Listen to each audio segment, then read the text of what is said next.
No.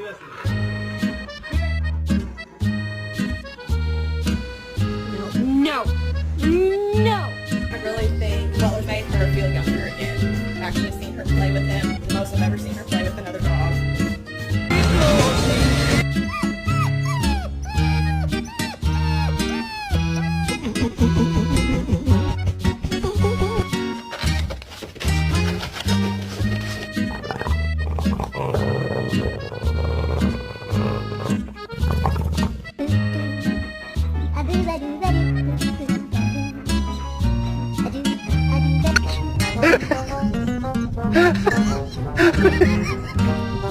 Ha ha ha!